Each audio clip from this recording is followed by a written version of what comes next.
पहले की बात है। एक गांव में 7 भाई और एक बहन रहते थे। माता पिता का बचपन में ही देहांत हो गया था। भाइयों का काम था जंगल जाकर शिकार करना,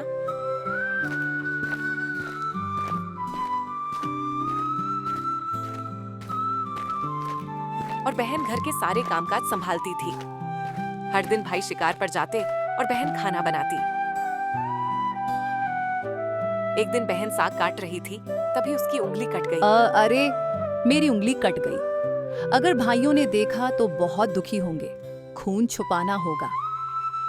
अगर भाई देखेंगे तो परेशान होंगे। उसने खून को पक रहे साग में ही पोंछ दिया।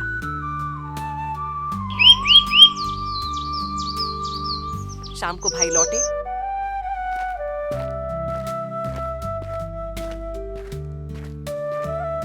खाना खाया। उन्हें साग बेहद स्वादिष्ट लगा। उन्होंने बहन की तारीफ की। वाह, आज का साग तो बहुत स्वादिष्ट है। अगले दिन उन्होंने बहन से पूछा कि ऐसा कौन सा मसाला मिलाया था। बहन ने पहले चुप्पी साधी, फिर बड़े भाई की कसम पर सच बता दिया। सच बताते हुए, भैया मेरी उंगली कट गई थी, खून बहा तो मैंने साग में पोंछ दिया। सच सुनकर खून इतना स्वादिष्ट है तो मांस कितना स्वादिष्ट होगा। रात को उसने बाकी भाइयों से योजना बनाई। सुनो भाइयों, हम बहन को शादी का बहाना देकर जंगल ले चलेंगे और मार देंगे। छोटे भाई ने विरोध किया। भैया, आप अपनी ही बहन का मांस खाने की बात कर रहे हो, ये गलत है। छोटे, तू विरोध मत कर। जब बड़े बोलते हैं तो छोटे चुप रहते तो हैं। चुप करा दिया गया। दूसरे दिन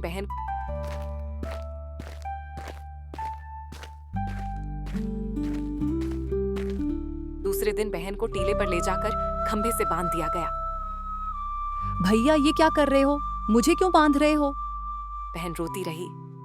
6 भाइयों ने बारी बारी से तीर चलाए, लेकिन हर बार निशाना चूक गया। अंत में छोटे भाई पर दबाव डाला गया। सकता बहन से रोते हुए, नहीं बहन। छोटे, अब तू तीर चला वरना तुझे भी मार दे। तीर चला दो। मारो भैया, छाती में लक्ष्य करके मारो। छोटा तीर चलाता है, रोता है। मुझे माफ करना बहन। छोटे भाई ने तीर चलाया और बहन मर गई। भाइयों ने बहन का मांस पकाना शुरू किया। छोटा भाई बहन का मांस खाने से बचने के लिए जंगल से नाग, कछुआ, मछली और केकड़े की मदद से लकड़ी व खाना जुटाकर आया। नाग कछुआ से मदद पाकर धन्यवाद मित्रों। उसने मछली केकड़ा पकाकर खाया और बहन का मांस खाने से बच गया। जहाँ बहन के अवशेष गाड़े गए थे, वहाँ सुंदर बांस का पौधा उगा। एक महात्मा ने उस बांस से बांसुरी बनाई। बांसुरी बजाते ही आवाज आने लगी। यही है दुश्मन सबसे बड़ा, यही है प्यारा छोटा भाई। 6 भाई डर गए। महात्मा व बांसुरी छोटे भाई को दे गए। यह बांस मैंने जंगल से काटकर बांसुरी बनाई है। ले लो बेटे, यह बांसुरी अब तुम्हारी है। घर रोज साफ सुथरा होने लगा। छोटे भाई ने देखा बांसुरी से बहन की आत्मा निकलती है और घर का काम करती है। छोटा भाई साधु बाबा के पास गया। साधु बाबा ने कहा,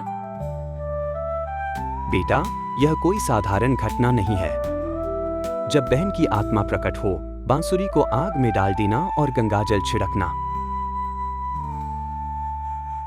छोटे भाई ने ऐसा ही किया। बांसुरी जल गई और बहन मानव रूप में पुनर्जन्म लेकर प्रकट हो गई। हाँ छोटे, मैं लौट आई हूँ। फिर छोटे भाई ने गांव वालों को बुलाकर सच बताया कि 6 भाइयों ने बहन की हत्या की थी। मेरे भाइयों ने बहन को मारा और उसका मांस खाया, लेकिन देखो मेरी बहन आज जीवित है। गांव वाले, भगवान, अपने ही भाइयों ने बहन को मारा और खा लिया। ऐसे दरिंदों को गांव से निकाल दो। ने 6 भाइयों को दंड देने का फैसला किया। पत्नियां भी उन्हें छोड़ गईं।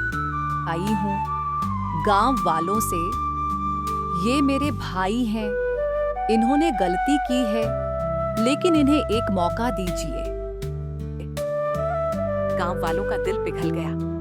6 भाई पछताकर बहन से माफी मांगने लगे। बहन ने उन्हें माफ कर दिया।